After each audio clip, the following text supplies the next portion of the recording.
রিজিক গ্রহণ করা ছাড়া কোনো প্রাণী বাঁচতে পারে না। কথা বলেন ঠিক কিনা?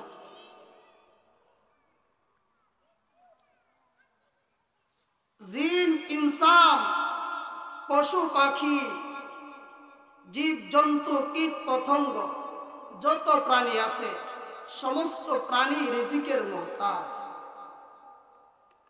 রিজিক বলা হয় এমন বস্তুকে যেই বস্তু কোনো প্রাণী খাবার রূপে গ্রহণ করে। প্রাণী যখন খাবার গ্রহণ করে, এই খাবারের দ্বারাতে প্রাণীর দেহের মধ্যে শক্তি সঞ্চার হয়। এই খাবার গ্রহণ করার দ্বারাতে প্রাণীর দেহ বৃদ্ধি পায়। কথা বলেন ঠিক কি? এই খাবারের মাধ্যমে প্রাণীর জীবন রক্ষা হয়। কথা বলেন ঠিক কি? যেহেতু মহান আল্লাহ রাব্বুল আলামিন সমস্ত প্রাণীকে সৃষ্টি করেছেন, আমাদেরকেও সৃষ্টি করেছেন। আল্লাহ রাব্বুল আলামিন দয়া করে, মায়া করে, মেহেরবানি করে আমাদের রিজিকের জিম্মাদারি মহান আল্লাহ গ্রহণ করেছেন। সুবহানাল্লাহ। সমস্ত প্রাণীর রিজিকের জিম্মাদারি মহান আল্লাহ গ্রহণ করেছেন। আল্লাহ বলেন, ওয়ামা মিন দাব্বাতিন ফিল আরদি ইল্লা আলাল্লাহি রিজকুহা ওয়া ইয়ালামু মুস্তাকাররাহা ওয়া মুস্তাওদাআহা কুল্লুন ফি কিতাবিম মুবিন।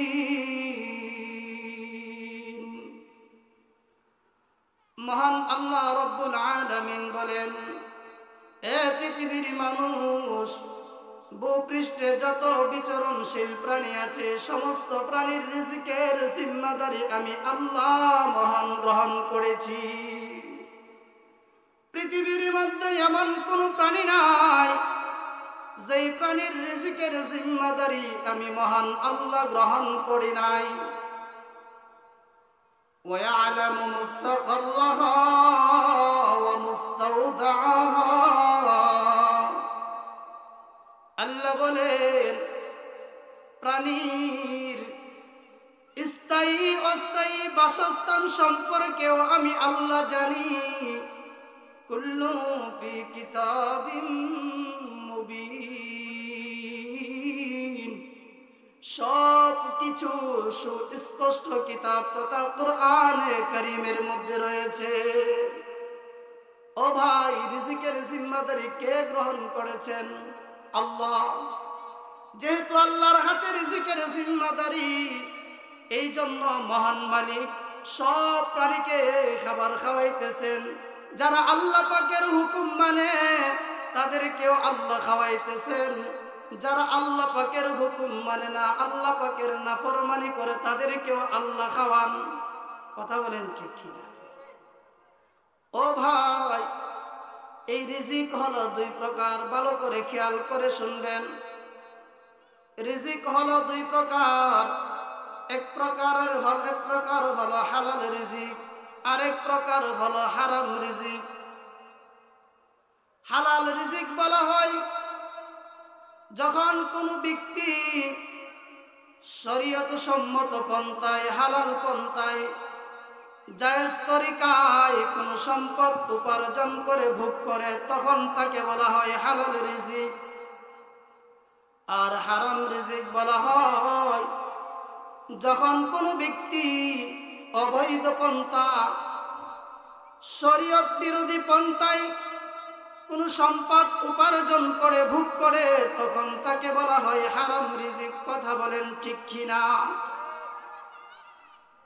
ও আমার মুসলমান বাবারা, ভাইয়েরা, ভালো করে খেয়াল করে শুনেন। যদি কোনো ব্যক্তি টাকা পয়সা, ধন দৌলত উপার্জন করার ক্ষেত্রে হারাম পন্থা অবলম্বন না করে, অপেক্ষা করতে থাকে, তাহলে মহান আল্লাহ রব্বুল আলামিন বৈধ পন্থায় হালাল পন্থায় তার নিকট রিজিক পৌঁছায়া দিবেন। আমার ভাইরা, রিজিক হলো দুই প্রকার। এক প্রকার হলো হালাল রিজিক, আরেক প্রকার হলো হারাম রিজিক। এখন আমরা কোন প্রকার রিজিক গ্রহণ করব? হালাল রিজিক গ্রহণ করব নাকি হারাম রিজিক গ্রহণ করব? মহান আল্লাহ রাব্বুল আলামিন আমার তিলাওয়াতকৃত আয়াতের মধ্যে বিশ্বের সমস্ত মানব জাতিকে লক্ষ্য করে আল্লাহ ঘোষণা করেন, ইয়া আইয়ুহান নাস, এ মানব সম্প্রদায়। আন্নাস শব্দের মধ্যে যেমন ভাবে মুসলমান আছে, তেমনি ভাবে ইহুদি, খ্রিস্টান, হিন্দু, বৌদ্ধ সব ধর্মের সব জাতি আছে। আল্লাহ রাব্বুল আলামিন সকল ধর্মের সকল বর্ণের মানুষদেরকে লক্ষ্য করে আল্লাহ বলেন, ইয়া আইয়ুহান নাস, হে মানব সম্প্রদায়, কুলু মিম্মা ফিল আরদ, তোমরা খাও, ভক্ষণ করো, গ্রহণ করো জমিন থেকে হালালান তাইয়্যিবা, পুত পবিত্র হালাল রিজিক। ও ভাই, আল্লাহ আমাদেরকে কোন প্রকার রিজিক গ্রহণ করার জন্য আদেশ করেছেন? হালাল রিজিক। ওয়ালা তাত্তাবিউ খুতুওয়াতিশ শাইতান, আল্লাহ বলেন তোমরা শয়তানের পদাঙ্ক অনুকরণ করো না। ইন্নাহু লাকুম আদুউম মুবিন, নিশ্চয় শয়তান হলো তোমাদের প্রকাশ্য দুশমন, প্রকাশ্য শত্রু। ও ভাই, শয়তান আমাদের বন্ধু না শত্রু? শত্রু। একজন বন্ধু আরেকজন বন্ধুর অনুকরণ করে, এটাই বাস্তবতা। কথা বলেন ঠিক কিনা? একজন শত্রু আরেকজন শত্রুর অনুকরণ করে না। কথা বলেন ঠিক কিনা? শয়তান যেহেতু আমাদের দুশমন, শয়তান আমাদের শত্রু। দুনিয়ার মানুষ যদি একজন দুশমন আরেকজন দুশমনের অনুকরণ না করে, আল্লাহ আমাদেরকে জানিয়ে দিয়েছেন শয়তান হলো আমাদের প্রকাশ্য শত্রু।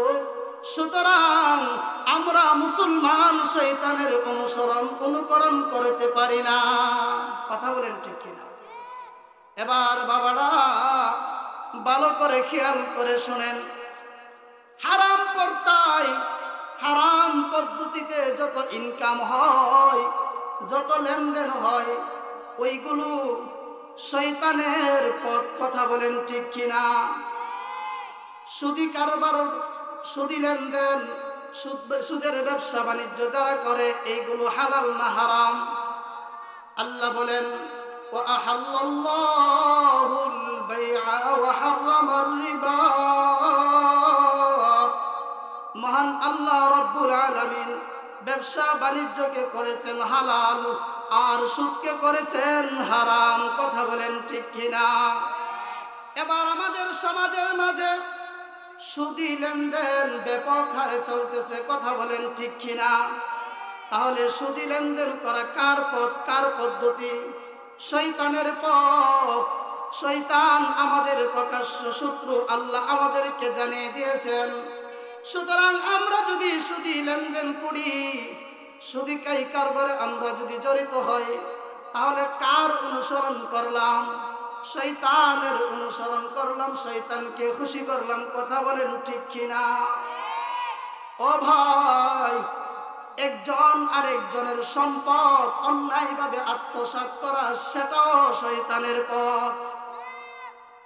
আমাদের সমাজের মাঝে বড় ধরনের একটা রোগ, সেটা হলো বাবার ঘরে যেমন ছেলে জন্মগ্রহণ করে, মেয়েও কিন্তু জন্মগ্রহণ করে, কিন্তু আমরা যারা আছি সাধারণত আমরা বোনদের প্রাপ্য, বোনদের হক সঠিকভাবে আদায় করি না। কথা বলেন ঠিক কিনা? এটা বোনের সম্পদ যে আমরা আত্মসাৎ করি, সেটাও হারাম, সেটাও শয়তানের পথ। গরিব মিসকিন ইয়াতিম অসহায় মানুষের সম্পদ অন্যায়ভাবে জুলুমভাবে গ্রহণ করা, সেটাও শয়তানের পথ। কথা বলেন ঠিক কিনা? শয়তানের পথ অনুকরণ করা যাবে না। আমরা যদি শয়তানকে আমাদের প্রকাশ্য শত্রু মানি, তাহলে শয়তানের সকল পথকে বন্ধ করতে হবে। শয়তানের যত পথ আছে সব পথকে বয়কট করতে হবে। কথা বলেন ঠিক কিনা? আমার বাবারা, এই আয়াতের মধ্যে আল্লাহ রাব্বুল আলামিন পৃথিবীর সমস্ত মানব জাতিকে লক্ষ্য করে আল্লাহ ঘোষণা করেছেন হালাল পৌত পবিত্র খাবার গ্রহণ করবার জন্য। কোরআনের অন্য আরেক আয়াতের মধ্যে আল্লাহ রাব্বুল আলামিন তার প্রিয় বান্দা বান্দি ঈমানদারদেরকে লক্ষ্য করে আল্লাহ ঘোষণা করেন, ইয়া আইয়ুহাল্লাযীনা আমানু কুলু মিন তাইয়্যিবাতি মা রাযাকনাকুম ওয়াশকুরু লিল্লাহি ইন কুনতুম ইয়্যাহু তা'বুদুন। আল্লাহ রাব্বুল আলামিন তার প্রিয় বান্দা বান্দি ঈমানদারকে লক্ষ্য করে আল্লাহ ঘোষণা করেন, ইয়া আইয়ুহাল্লাযীনা আমানু, হে আমার ঈমানদার বান্দা বান্দিগণ, কুলু মিন তাইয়্যিবাতি মা রাযাকনাকুম, আমি আল্লাহ তোমাদেরকে রিজিক স্বরূপ যা কিছু দান করেছি তা থেকে তোমরা পৌত পবিত্র হালাল খাবার, হালাল রিজিক গ্রহণ করো। ওয়াশকুরু লিল্লাহ, এবং তোমরা আমি আল্লাহর শুকরিয়া আদায় করো। ইন কুনতুম ইয়্যাহু তা'বুদুন, তোমরা যদি কেবলমাত্র শুধুমাত্র একমাত্র আমি আল্লাহর ইবাদত করে থাকো, তাহলে আমার দেওয়া নিয়ামত রিজিক গ্রহণ করবার পর আমি আল্লাহর শুকরিয়া আদায় করো। সুবহানাল্লাহ। ও ভাই, রিজিকের মালিক কে? আমাদেরকে রিজিক কে দেয়? আল্লাহ। রিজিক আল্লাহ পাকের অনেক বড় একটা নিয়ামত। আল্লাহ পাকের অসংখ্য অগণিত নিয়ামতের মধ্যে আমরা ডুবন্ত রে ভাই। আল্লাহ পাক যদি একটা মুহূর্তের জন্য আমাদের কাছ থেকে কোনো নিয়ামত ছিনিয়ে নেন, তাহলে আমাদের বাঁচা সম্ভব না। কথা বলেন ঠিক কিনা? আল্লাহ পাকের কি পরিমাণ নিয়ামতের মধ্যে আমরা ডুবন্ত। আল্লাহ পাকের নিয়ামতগুলি যদি কোনো বান্দা জন্ম থেকে নিয়ে মৃত্যু পর্যন্ত গণনা করতে পারে, তার জিন্দেগীর হায়াত শেষ হয়ে যাবে, কিন্তু আল্লাহ পাকের নিয়ামতগুলো গণনা করে শেষ করতে পারবে না। আল্লাহ বলেন, ওয়া ইন তা'উদ্দু নি'মাতাল্লাহি লা তুহসুহা, এ আমার বান্দা বান্দিরা, আমি আল্লাহ তোমাদেরকে এত অসংখ্য অগণিত নিয়ামত রাজি দান করেছি, সেই নিয়ামতগুলি যদি তোমরা গণনা করতে থাকো তোমাদের জীবন শেষ হয়ে যাবে, কিন্তু তোমরা আমার দেওয়া নিয়ামতগুলো গণনা করে শেষ করতে পারবে না। সুবহানাল্লাহ। এই জন্য ভাই, রিজিক কার দেওয়া নিয়ামত? আল্লাহর দেওয়া নিয়ামত। আল্লাহ আমাদেরকে রিজিক দান করতেছেন, আল্লাহর দেওয়া রিজিক আমরা ভক্ষণ করতেছি, খাইতেছি, শুকরিয়া আদায় করব কার? আমাদের সমাজের মধ্যে একটা কথা আছে, যার নুন খায় তার নাকি গুণ গাইতে হয়। কথা বলেন ঠিক কিনা? এমন কথা আপনারা শুনেন নাই কোনোদিন? আমাদের সমাজের মধ্যে একটা প্রবাদ বাক্য আছে, যার নুন খাই তার গুণ গাইতে হয়। এ ভাই, দুনিয়ার নিয়মটা যদি এমন হয়, একজনের নুন খাইলে তার গুণ গাইতে হয়। আল্লাহর দেওয়া আমার আপনার জন্ম থেকে মৃত্যু পর্যন্ত আল্লাহর দেওয়া নিয়ামতগুলো আমি আপনি ভক্ষণ করতেছি, ভোগ করতেছি। তাহলে আল্লাহ পাকের এত অসংখ্য অগণিত নিয়ামতগুলো ভোগ করার পর মহান মালিকের শুকরিয়া আদায় করার দরকার আছে কিনা বলেন? এই জন্য আল্লাহর দেওয়া নিয়ামত ভোগ করে শুকরিয়া আদায় করব কার? আল্লাহ। কথা বলেন ঠিক কিনা? এই আয়াতের মধ্যে আল্লাহ পাক তার প্রিয় বান্দা বান্দি ঈমানদারদেরকে লক্ষ্য করে ঘোষণা করেন হালাল রিজিক গ্রহণ করার জন্য। আল্লাহ পাক রব্বুল আলামিন কোরআনের আরেক আয়াতের মধ্যে আল্লাহ পাকের বিশেষ নির্বাচিত বান্দাগণ যারা ছিলেন আম্বিয়ায়ে কেরাম, নবী রাসূলগণকে আল্লাহ লক্ষ্য করে বলেন, ইয়া আইয়ুহার রাসূলু কুলু মিনাত তাইয়্যিবাত ওয়া'মালু সালিহান।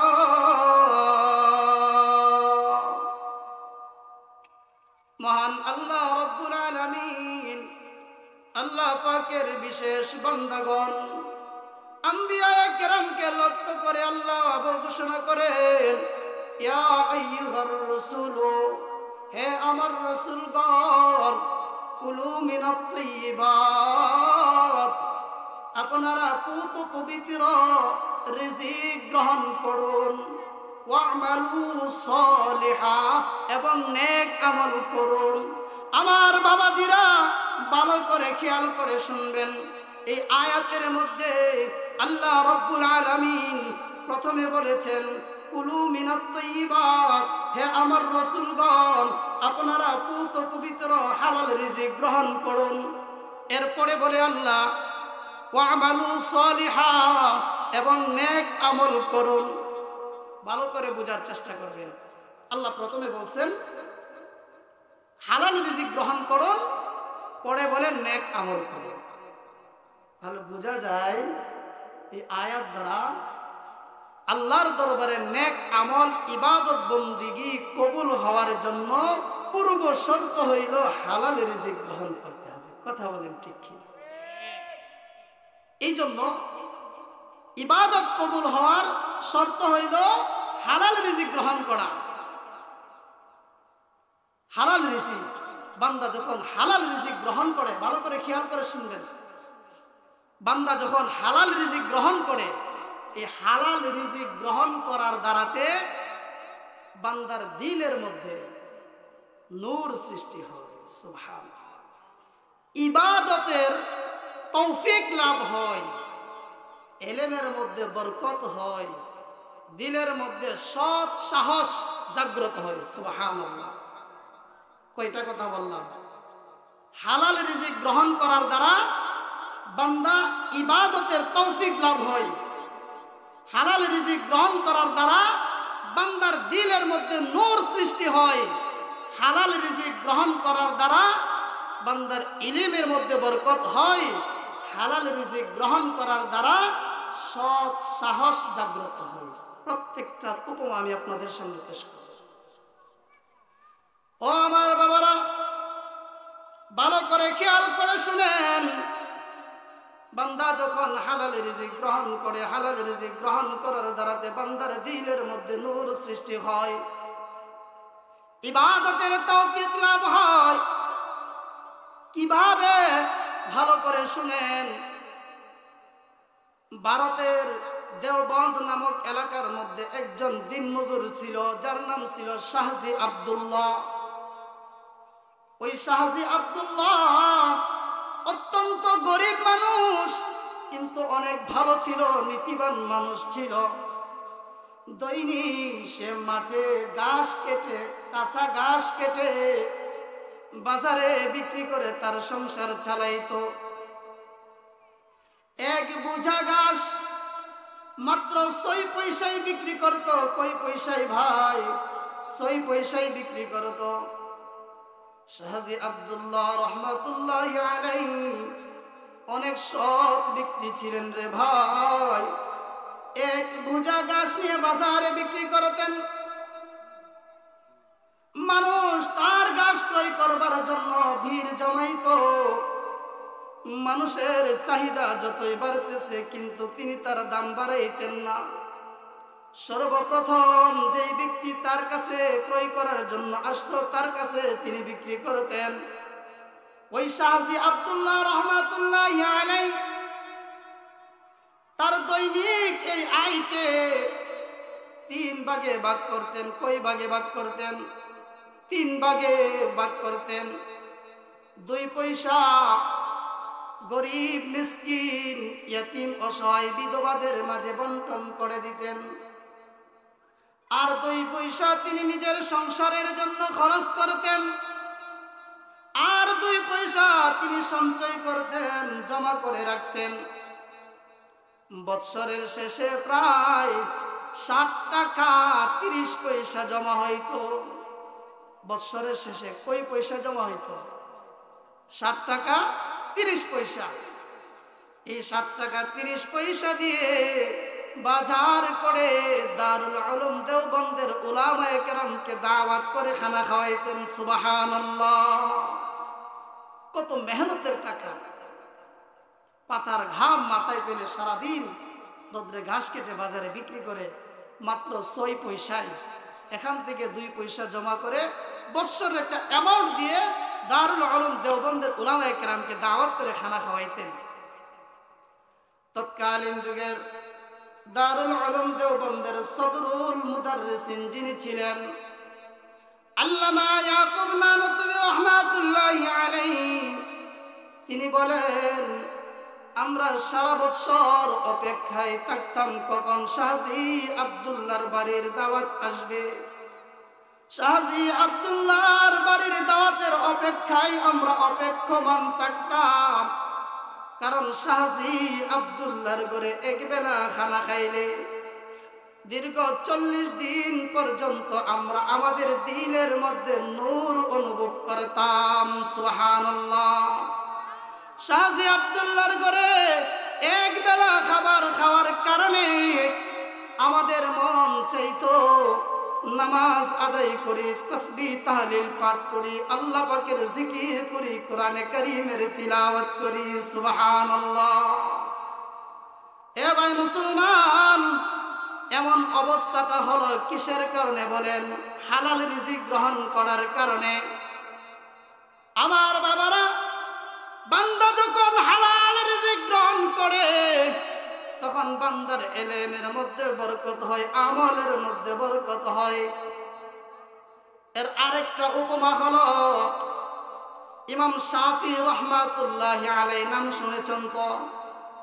4 মাযহাবের এক ইমাম হলেন ইমাম শাফি রহমাতুল্লাহি আলাইহি। ইমাম শাফি রহমাতুল্লাহি আলাইহি এর ছাত্র ছিল ইমাম আহমদ ইবনে হাম্বল। যেমন ছাত্র যেমন উস্তাদ তেমন ছাত্র। ইমাম শাফি রহমাতুল্লাহি আলাইহি তিনি প্রায় সময় তার পরিবার পরিজন সন্তান সন্ততির কাছে ইমাম আহমদ ইবনে হাম্বলের গুণগান বর্ণনা করতেন। এটাই স্বাভাবিক, এটাই বাস্তবতা।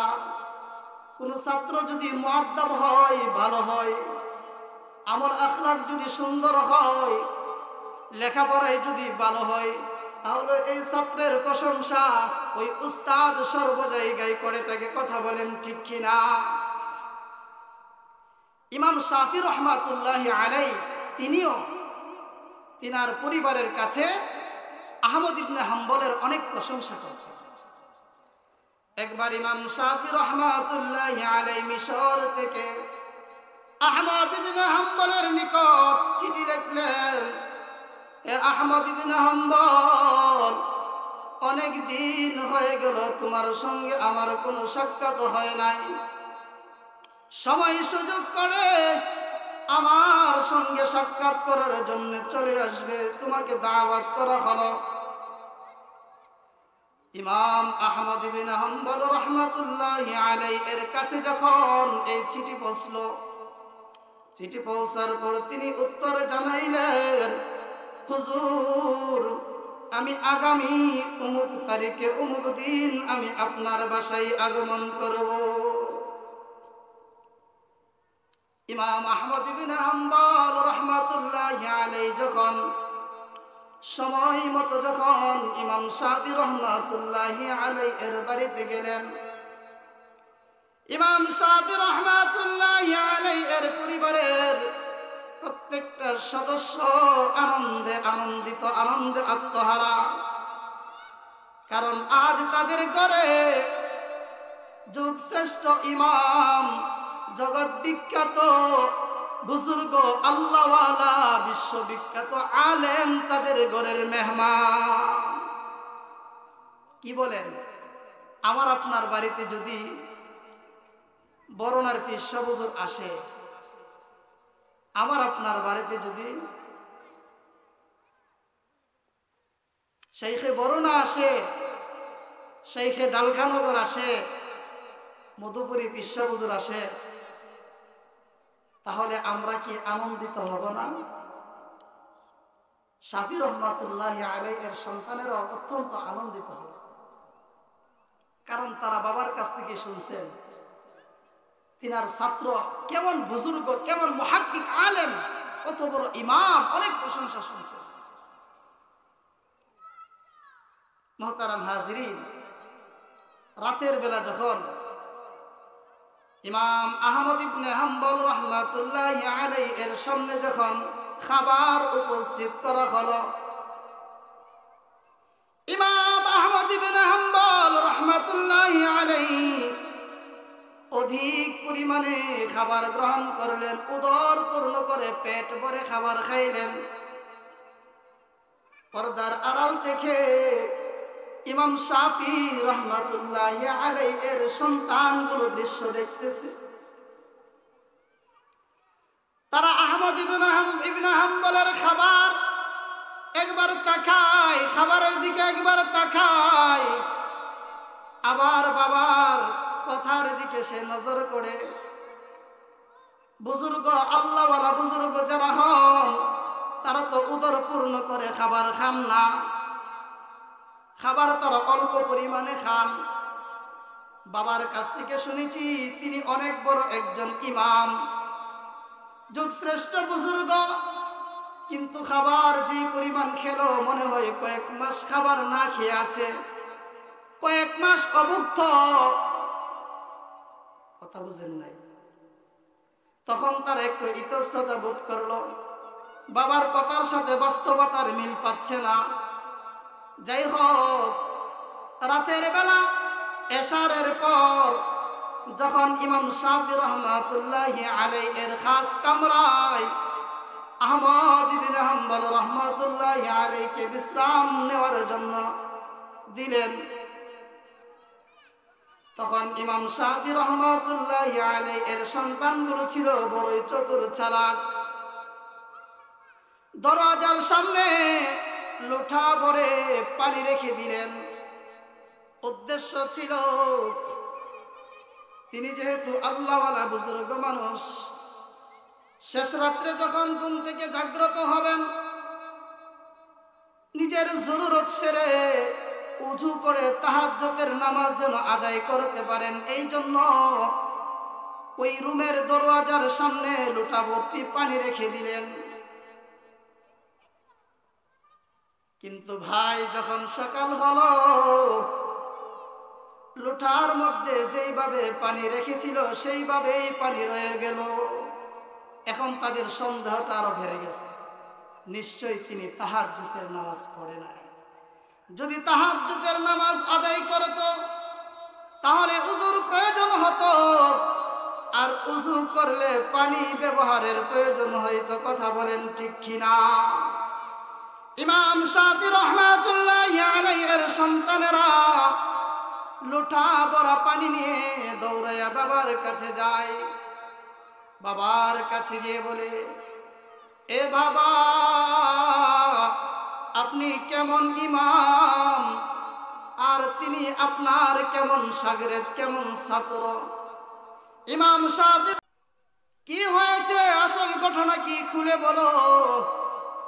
ইমাম শাফি রহমাতুল্লাহি আলাইহি এর সন্তানেরা বলে, বাবা রাতের বেলা তিনি যখন আমাদের ঘরে খাবার খেতে বসলেন, এমন ভাবে উদর পূর্ণ করে খাবার খেলেন, মনে হয় কয়েক সপ্তাহ ধরে তিনি খাবার খান নাই। ও বাবা, নিশ্চয় আজ তিনি তাহাজ্জুদের নামাজও আদায় করে নাই, কারণ তার দরওয়াজার সামনে এই লুঠা ভরে পানি রেখেছিলাম। পানি যেইভাবে রেখেছিলাম সেইভাবেই পানিটা রয়ে গেল। তিনি যদি তাহাজ্জুদের নামাজ আদায় করতেন তাহলে উযু করার প্রয়োজন হয়তো, আর উযু করলে এই পানিটাও খরচ হইতো, কিন্তু পানি খরচ হয় না। এতে বোঝা গেল তিনি তাহাজ্জুদের নামাজও আদায় করতে পারে নাই। কারণ যারা আল্লাহওয়ালা বুজুর্গ হয় তারা তাহাজ্জুদ ছাড়তে পারে না, তাহাজ্জুদ ছাড়া আল্লাহওয়ালা বুজুর্গ হতে পারে না। এক কবি বলেন, আত্তার হো রুমি হো গজালি হো রাজি, अत्तार हो रूमी हो गजाली हो राजी, कुछ हाथ नहीं आता जुज़आ सहरगाही।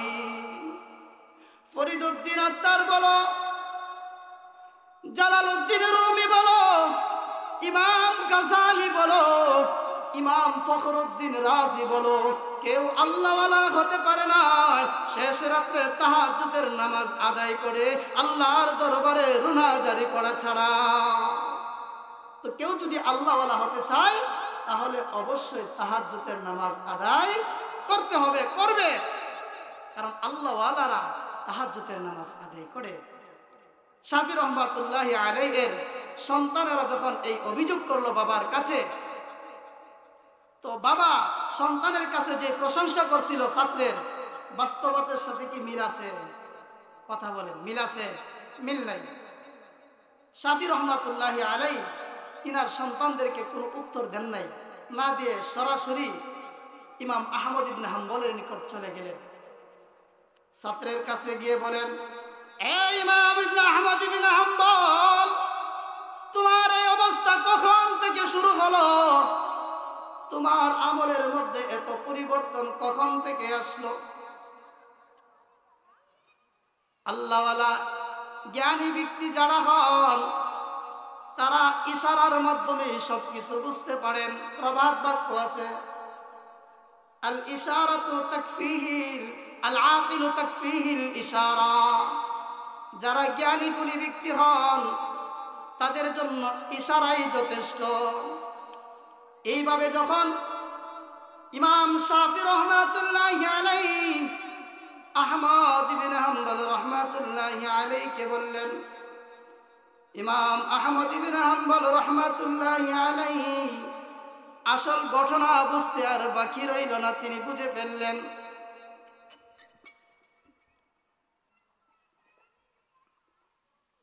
তখন তিনি উস্তাদকে ডাক দিয়ে বলেন, হুজুর আসল ঘটনা কি সেটা আমি আপনার কাছে খুলে বলছি। হুজুর রাতের বেলা যখন আমি আপনার ঘরে খানা খাওয়ার জন্য বসি, আপনার দস্তরখানে যখন আমি খাবার খাওয়ার জন্য বসি, দস্তরখানার মধ্যে যখন খাবার উপস্থিত করা হয় হুজুর, তখন আমি দেখতে পাই আপনার পুরাটা রুম নূরে নূরান্বিত হয়ে গেছে, আলোকিত হয়ে গেছে। সুবহানাল্লাহ। হুজুর আমি যখন খাবারের দিকে তাকাইলাম তখন ওই খাবারের দিকে তাকায়া দেখি আসমান থেকে নূর আর বরকতের বৃষ্টি হচ্ছে। সুবহানাল্লাহ।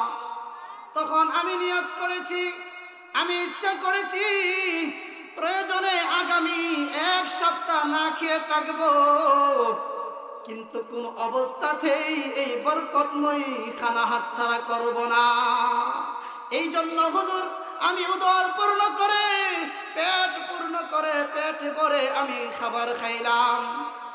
হুজুর, পেট ভরে খাবার খাওয়ার দ্বারাতে আমার দুইটা ফায়দা হয়েছে, দুইটা উপকার হয়েছে।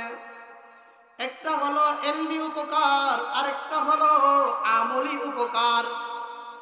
আমলি উপকার হইল বহুদিন পর আজ এশারের উযু দ্বারা ফজরের নামাজ আদায় করার সৌভাগ্য হয়েছে। সুবহানাল্লাহ বলেন।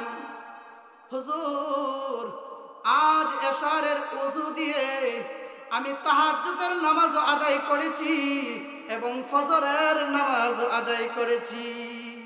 সুবহানাল্লাহ। এটা হলো আমার আমলি ফায়দা। আর ইলমি ফায়দা হলো, হুজুর, আমি যখন বিশ্রাম গ্রহণ করবার জন্য আপনার খাস কামরায় গেলাম, আপনার খাটের মধ্যে শুয়ে শুয়ে আমি কোরআনের একটা আয়াত থেকে এমন 100 মাসআলা উদ্ঘাটন করলাম যা ইতিপূর্বে আমার বুঝে আসছিল না। সুবহানাল্লাহ বলে। কিসের বরকত? হালাল খাবারের বরকত। এলেমের মধ্যে বরকত হয়েছে কিনা?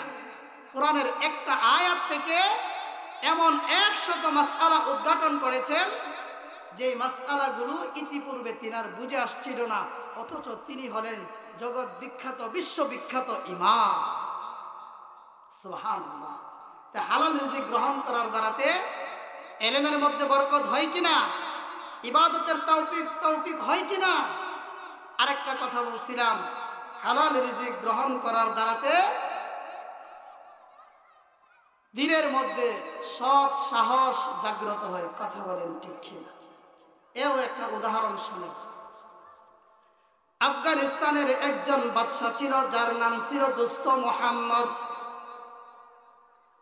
ওই দোস্ত মুহাম্মদ একবার তার এক ছেলে যুবরাজকে একদল সৈন্যবাহিনীর সেনাপ্রধান বানাইয়া সীমান্ত অঞ্চলে কাফেরের বিরুদ্ধে, শত্রুর বিরুদ্ধে মোকাবেলা করার জন্য পাঠায়া দেন। আমার ভাই, কিছুদিন পর সংবাদ মাধ্যমের দ্বারা প্রচারিত হলো সীমান্ত অঞ্চলে তুমুল যুদ্ধ হয়েছে,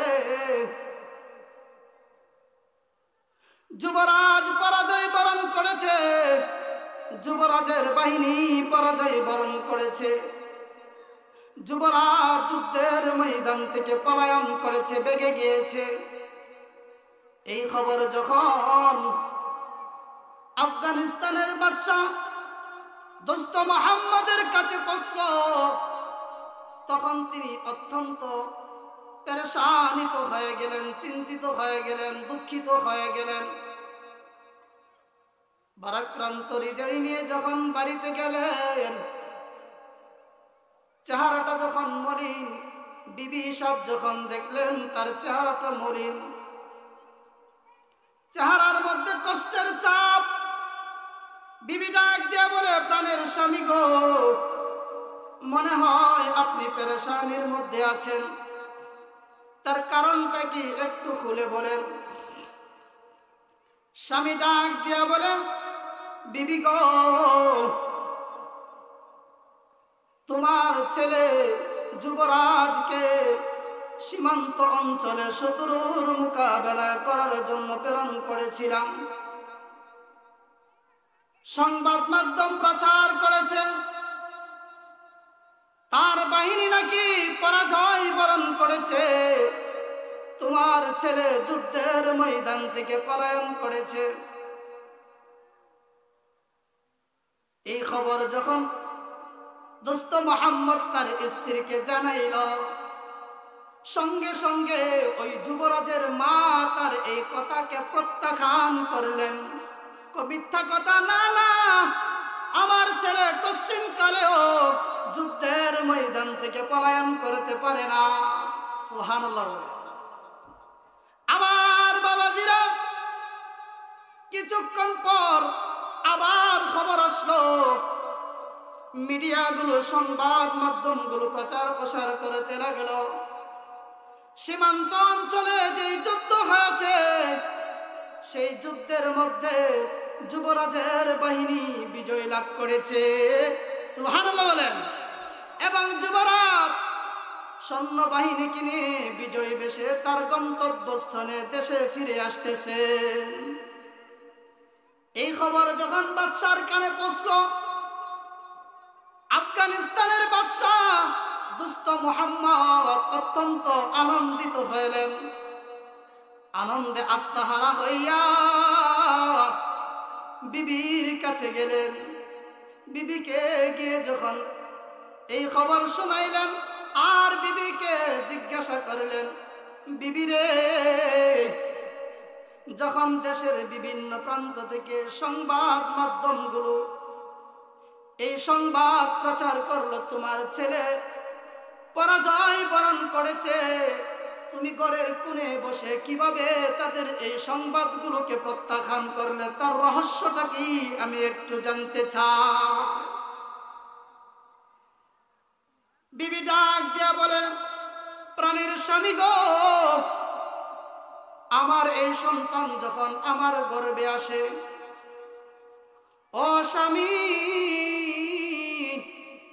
আমার এই সন্তান যখন আমার গর্ভে আসে, তখন থেকে আমি হারাম খাবার গ্রহণ করব তো দূরের কথা, এক লুকমা সন্দেহযুক্ত খাবারও গ্রহণ করি নাই। সুবহানাল্লাহ। সুতরাং আমার এই সন্তানের দেহ বর্ধিত হয়েছে হালাল রিজিকের মাধ্যমে, তার দেহের মধ্যে রক্ত বৃদ্ধি পেয়েছে, রক্ত মাংস হাড্ডি মাংস গোশত এইগুলো তৈরি হয়েছে হালাল খাবারের দ্বারাতে। আর যার দেহ হালাল খাবারের মাধ্যমে তৈরি হয়, সে কখনো কাপুরুষ হইতে পারে না, সে কখনো যুদ্ধের ময়দান থেকে পলায়ন করতে পারে না। আমি মার এমন আত্মবিশ্বাস আজ বাস্তবায়ন হয়েছে। সুবহানাল্লাহ। তো ভাই, হালাল রিজিক গ্রহণ করার দ্বারাতে বান্দা ইবাদতের তৌফিক লাভ হয়, বান্দার দিলের মধ্যে নূর সৃষ্টি হয়। কথা বলেন ঠিক কিনা? ইলমের মধ্যে বরকত হয়, সৎ সাহস জাগ্রত হয়। কথা বুঝলেন? আর বান্দা যখন হারাম রিজিক গ্রহণ করে, বান্দা যখন হারাম খাবার গ্রহণ করে, হারাম খাবার গ্রহণ করার দ্বারাতে বান্দার দিলটা, বান্দার অন্তরটা কালো হয়ে যায়, ইবাদতের প্রতি অনীহা আসে, ইবাদতের প্রতি আগ্রহ জন্মে না, ইবাদতের আগ্রহ তার মধ্যে আসে না, ইবাদতের মধ্যে মজাও পায় না। দারুল উলুম দেওবন্দের সদরুল মুদাররিসিন যিনি ছিলেন আল্লামা ইয়াকুব নানুতুবি রহমাতুল্লাহি আলাইহি, তিনি বলেন, একবার এক বাড়িতে আমাকে খানার জন্য দাওয়াত করলেন। আমি যখন ওই ঘরে খাবার খাওয়ার জন্য গেলাম,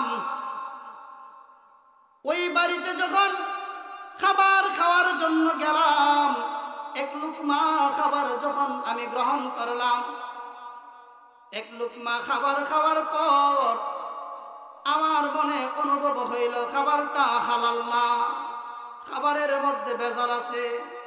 এই জন্য আমি আর কোনো খাবার গ্রহণ করি নাই। পরবর্তীতে তাহকিক করে দেখলাম, যাচাই বাছাই করে দেখলাম, ওই ঘরের খাবারটা হালাল আমদানি দ্বারা তৈরি করা হয় নাই, বরং হারাম আমদানি দ্বারা তৈরি করা হয়েছে। ইয়াকুব নানুতুবি রহমাতুল্লাহি আলাইহি বলেন, এক লুকমা হারাম খাবার গ্রহণ করার কারণে আমি আল্লাহর কাছে অনেক তওবা ইস্তেগফার করলাম। তারপরেও একদিন নয়, 2 দিন নয়, দীর্ঘ 2 মাস পর্যন্ত এক লুকমা হারাম খাবার গ্রহণ করার কারণে আমার দিলের মধ্যে মনটা চাইতো যেন অমুক গুনাহ করি, অমুক গুনাহ করি। কিসের প্রভাবে? হারাম খাবারের প্রভাবে। কথা বলেন ঠিক কিনা? ও ভাই মুসলমান, হারাম খাবার যখন বান্দা গ্রহণ করে তখন ইবাদতের তৌফিক লাভ হয় না, ইবাদতের মজা পাই না। আমরাও হারাম খাবার থেকে বাঁচতে হবে। আমাদের মা বোন যারা আছেন, বাবারা যারা আছেন, আপনারাও হারাম খাবার থেকে বাঁচতে হবে। কারণ আপনারা যদি হারাম খাবারের মধ্যে জড়িত হন, আপনার পেটের সন্তানও হারাম খাবে। কথা বলেন ঠিক কিনা? আল্লাহ পাকের এক বুজুর্গ আবু ইয়াজিদ বুস্তামি রহমাতুল্লাহি আলাইহি, নাম কি তার? আবু ইয়াজিদ বুস্তামি রহমাতুল্লাহি আলাইহি আল্লাহ পাকের বড় একজন বুজুর্গ ছিলেন। দীর্ঘ বছর যাবত আল্লাহ পাকের ইবাদত বন্দেগী করতেছেন, কিন্তু ইবাদতের কোনো মজা পাচ্ছেন না। নবীজি বলেছেন ইবাদতের মজা আছে। ইবাদতের কি আছে? ইবাদতের মজা আছে, ইবাদতের স্বাদ আছে। আবু ইয়াজিদ বুস্তামি রহমাতুল্লাহি আলাইহি বলেন, আমি দীর্ঘদিন যাবত আল্লাহ পাকের ইবাদত করলাম, করতে থাকলাম, কিন্তু ইবাদতের মধ্যে কোনো মজা পাই নাই। একদিন তিনি তার মায়ের কাছে গিয়ে বলে, আম্মা জান, আমি অনেক বছর যাবত আল্লাহ পাকের ইবাদত বন্দেগী করতেছি, কিন্তু ইবাদতের মধ্যে কোনো মজা পাচ্ছি না। ও মা, আপনি একটু চিন্তা করে দেখুন না, আমি যখন আপনার গর্ভে ছিলাম, আমি আপনার গর্ভে থাকা অবস্থায়, অথবা আমি যখন আপনার দুধ পান করেছিলাম, দুধ পান করা অবস্থায় আপনি কোনো হারাম খাবার গ্রহণ করেছেন কিনা? ও মা, একটু চিন্তা করে দেখো। আবু ইয়াজিদ বুস্তামি রহমাতুল্লাহি আলাইহি এর মা অনেক চিন্তা ফিকির করার পর সন্তানকে জানাই, বাবারে, তুমি যখন আমার গর্ভে ছিলে তখন আমি এক বাড়ির ছাদের উপরে উঠি। ওই ছাদের উপরে একটা মাটির পাত্রের মধ্যে পনির রাখা ছিল, পনির। ওই পনিরটা দেখার সঙ্গে সঙ্গে আমার খেতে খুব মনে চাচ্ছিল। তখন আমি মালিকের অনুমতি ছাড়া সেখান থেকে কিছু পনির খেয়ে ফেলি। এবার আবু ইয়াজিদ বুস্তামি রহমাতুল্লাহি আলাইহি ডাক দিয়া বলেন, ও মা, আমি যে আল্লাহ পাকের ইবাদত করতেছি, ইবাদতের মধ্যে যে মজা পাচ্ছি না, ইবাদতের স্বাদ না পাওয়ার কারণ এটাই, আর কোনো কারণ নাই। সুতরাং আপনি ওই বাড়িতে যান, মালিকের কাছে গিয়ে এই ব্যাপারে আপনি একটু আলোচনা করেন। আবু ইয়াজিদ বুস্তামি রহমাতুল্লাহি আলাইহি এর মা ওই বাড়িওয়ালার কাছে যায়, গিয়ে এই বিষয়ে যখন আলোচনা করেন, তখন ওই লোকটা আবু ইয়াজিদ বুস্তামি রহমাতুল্লাহি আলাইহি এর মাকে বলে দিলেন, যাও, তুমি তা থেকে মুক্ত। সুবহানাল্লাহ।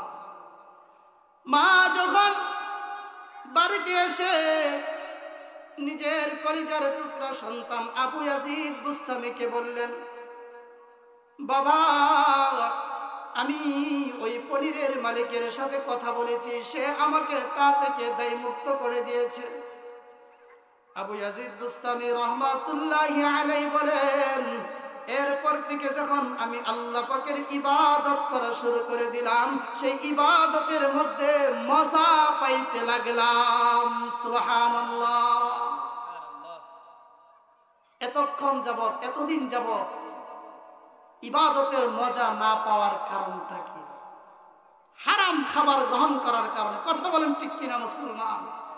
আজকে আমরাও আল্লাহ পাকের ইবাদত করি, কিন্তু ইবাদতের মধ্যে কোনো মজা পাইতেছি না।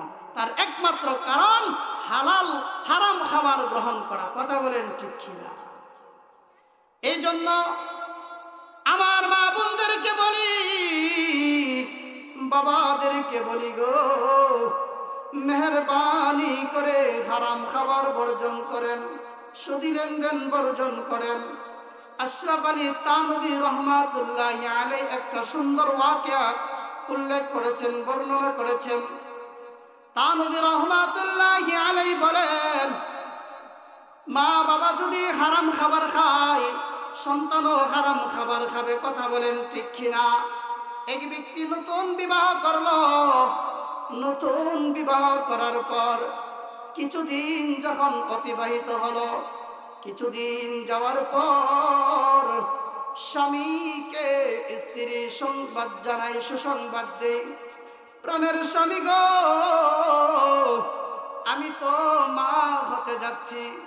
গর্বের ব্যাপারে যখন স্বামীকে জানাইল, খবর দিল, সুসংবাদ দিল, তখন স্বামী স্ত্রী উভয়জনে পরামর্শ করল, আজ থেকে আমরা কোনোদিন হারাম খাবার গ্রহণ করব না।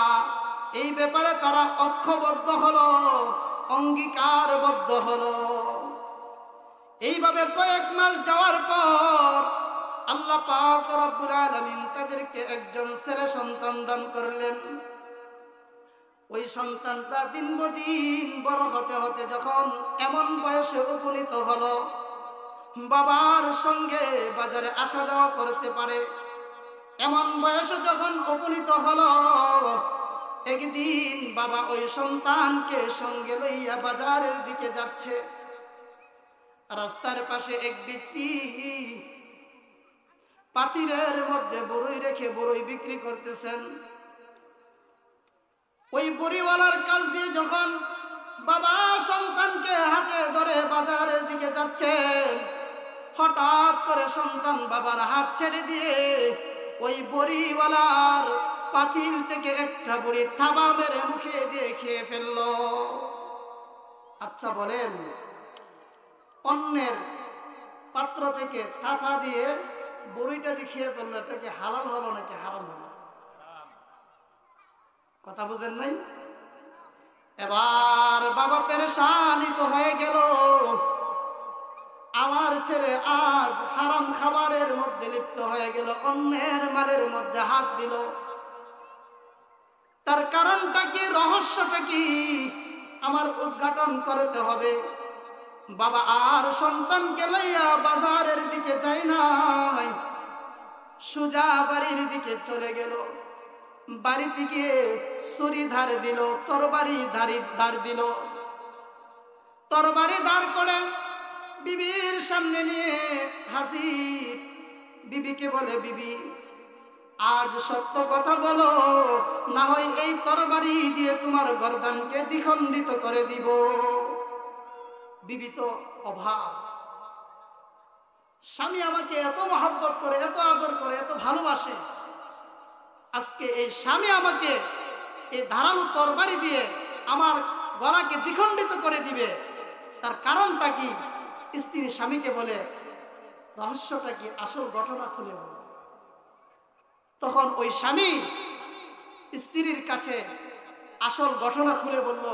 রাস্তার মধ্যে ছেলে যে ঘটনা ঘটিয়েছে সেই ঘটনা যখন বলল, তখন স্ত্রী অনেক চিন্তা ফিকির করার পর বলল, স্বামী গো, একটা ঘটনা তো ঘটে গিয়েছিল। কি সেই ঘটনা? আমার এই সন্তান যখন আমার গর্ভে ছিল, তখন আমার বাড়ির পাশের প্রতিবেশীর বড়ই গাছের একটা ঢাল আমার বাড়িতে চলে আসছিল। ও আমার স্বামী, আমি যখন ওই দিক দিয়ে আমার বাড়িতে চলাফেরা করতেছিলাম, হাঁটাচারি করতেছিলাম, হাঁটাচারি করার সময় আমার অজান্তে অনিচ্ছায় বেখেয়াল অবস্থায় পার্শ্ববর্তী পাশের বাড়ির বড়ই গাছের ডাল থেকে একটা বড়ই মালিকের অনুমতি ছাড়া আমি ছিঁড়ে খেয়ে ফেলেছিলাম। এবার স্বামী ডাক দিয়ে বলে, তুমি তোমার পাশের বাড়ির বড়ই গাছের বড়ই মালিকের অনুমতি ছাড়া খাওয়ার কারণে আজ তোমার ছেলে অন্যের পাত্র থেকে বুড়ি মালিকের অনুমতি না নিয়ে খেয়ে ফেলেছে। কথা বলেন ঠিক কিনা? এই জন্য আমরা যদি চাই আমাদের সন্তানগুলোকে হারাম থেকে বাঁচাইতে, তাহলে আমরা মা বাবা যারা আছি অবশ্যই আমাদের হারাম খাবার থেকে বাঁচতে হবে। কথা বলেন ঠিক কিনা? আমার বাবারা, বান্দা যদি হারাম খাবার গ্রহণ করে, হারাম খাবার খাইলে, হারাম খাবার খেয়ে আপনি যতই ইবাদত বন্দেগী করেন, আল্লাহর দরবারে যতই দোয়া করেন, আপনার দোয়া আল্লাহর দরবারে কবুল হবে না। তিরমিজি শরীফের একটা হাদিস আপনাদেরকে শোনাই। হযরত আবু হুরায়রা রাদিয়াল্লাহু তাআলা আনহু থেকে বর্ণিত, আল্লাহর নবী বিশ্ব নবী রাহমাতুল লিল আলামিন বলেন, আর-রাজুলু ইউতিলুস সাফারা আশআসা আগবারা ইয়ামুদ্দু ইয়াদাইহি ইলাস সামা ফাকালা ইয়া রাব্বি ইয়া রাব্বি ওয়া মাত'আমুহু হারামুন ওয়া মাশরাবুহু হারামুন ওয়া মালবাসুহু হারামুন ওয়া গুযিয়া বিল হারাম ফাআন্না ইউস্তাজাবু লিযালিক। আল্লাহর নবী বিশ্ব নবী রাহমাতুল লিল আলামিন বলেন, অনেক মানুষ দীর্ঘ সফর করার কারণে তার মাথার চুলগুলো এলোমেলো হয়ে যায়, তার চেহারাটা ধুলায় দূষিত হয়। এমতো অবস্থায় সে আল্লাহর দরবারে দুইটা হাত উত্তোলন করে দোয়া করে, ইয়া রাব্বি ইয়া রাব্বি ইয়া রাব্বি বলে ক্রন্দন করে আল্লাহর দরবারে মুনাজাত করতে থাকে। অথচ ওয়া মাত'আমুহু হারামুন, অথচ তার খাবার হলো হারাম। ওয়া মাশরাবুহু হারামুন, তার পানীয় হলো হারাম। ওয়া মালবাসুহু হারামুন, তার শরীরের পোশাক, তার শরীরের বস্ত্র হলো হারাম। ওয়া গুযিয়া বিল হারাম, তার লালন পালন হয়েছে হারাম খাবারের দ্বারাতে। আল্লাহর নবী বলেন, ফাআন্না ইউস্তাজাবু লিযালিক, ওই লোকটার দোয়া আল্লাহর দরবারে কিভাবে কবুল হবে? তাহলে হারাম খাবার খেয়ে, হারাম টাকা দিয়ে কাপড় ক্রয় করে যদি আল্লাহর দরবারে দোয়া করা হয়, কান্নাকাটি করে দোয়া করা হয়, আল্লাহর দরবারে সেই দোয়া কবুল হবে না? না, আল্লাহর দরবারে দোয়া করলে কবুল হবে না। ও ভাই মুসলমান, আল্লাহর দরবারে দোয়া কবুল হওয়ার জন্য, ইবাদত কবুল হওয়ার জন্য পূর্ব শর্ত হলো হালাল রিজিক গ্রহণ করতে হবে। আপনি হারাম রিজিক গ্রহণ করে, হারাম পোশাক পরিধান করে আল্লাহর দরবারে যতই মুনাজাত করুন না কেন, যতই কান্নাকাটি করুন না কেন, যতই ইবাদত বন্দেগী করুন না কেন, সেই ইবাদত মহান মালিকের দরবারে কবুল হবে না। কথা বলেন ঠিক কিনা? ও ভাই, আল্লাহ তো বান্দার দোয়া কবুল করার জন্য প্রস্তুত, সদা সর্বদাই বান্দার ডাকে সাড়া দেওয়ার জন্য আল্লাহ প্রস্তুত। কথা বলেন ঠিক কিনা? আল্লাহ বান্দাদেরকে ঘোষণা করেন, উদউনি আস্তাজিব লাকুম, এ আমার বান্দা বান্দিরা, তোমরা আমি আল্লাহর কাছে চাও, দোয়া করো, আমি আল্লাহ তোমাদের ডাকে সাড়া দেব, আমি আল্লাহ তোমাদের দোয়া কবুল করব। সুবহানাল্লাহ। যেই জায়গায় আল্লাহ বান্দাদেরকে আল্লাহর কাছে চাওয়ার জন্য, দোয়া করার জন্য আল্লাহ আহ্বান করেন, ডাকেন, ঘোষণা করেন, সেই জায়গায় বান্দা যদি আল্লাহর কাছে দোয়া করে, আর বান্দার পোশাক যদি হারাম হয়, খাবার যদি হয় হারাম হয়, আল্লাহর দরবারে সেই দোয়া কবুল হবে না। কথা বলেন ঠিক কিনা? এ ভাই মুসলমান, ভালো করে খেয়াল করে শুনবেন, বান্দা যদি খাবারটা হালাল খায়, ওই হালাল খাবারের মাধ্যমে বান্দার দেহ বৃদ্ধি পায়, বান্দার শরীরের মধ্যে রক্ত বৃদ্ধি পায়, হাড্ডি মাংস গোশত এগুলো বৃদ্ধি পায়। কথা বলেন ঠিক কিনা? বান্দার সব কিছু হালাল খাবারের দ্বারাতে হয়। ও ভাই মুসলমান, বান্দার খাবার যদি হালাল হয়, দিমাগ দিয়ে ভালো জিনিস ফিকির করে, বান্দার খাবার যদি হালাল হয়, চোখ দিয়ে হালাল জিনিস, বৈধ জিনিস, হালাল জিনিস দেখে, খাবার যদি হালাল হয়, জবান দিয়ে ভালো কথা বলে, জবান দিয়ে ভালো কথা বলে, খাবার যদি হালাল হয়, কান দিয়ে বৈধ কথা শুনে, ভালো কথা শুনে, কোরআনে কারীমের তিলাওয়াত শুনে, কথা বলেন ঠিক কিনা? বান্দার খাবার যদি হালাল হয়, ফিকির করে না জায়েজ জিনিসের ফিকির করে, সমাজের মধ্যে কিভাবে বিশৃঙ্খলা ফিতনা বাঁচানো যায়, গোষ্ঠীর মাঝে কিভাবে দাঙ্গা লাগানো যায়, ঝগড়া ফাসাদ লাগানো যায়, এই ফিকির করে, কথা বলেন ঠিক কিনা? খাবার যদি হারাম হয়, বান্দা চোখ দিয়ে হারাম জিনিস দেখবে, না জায়েজ জিনিস দেখবে।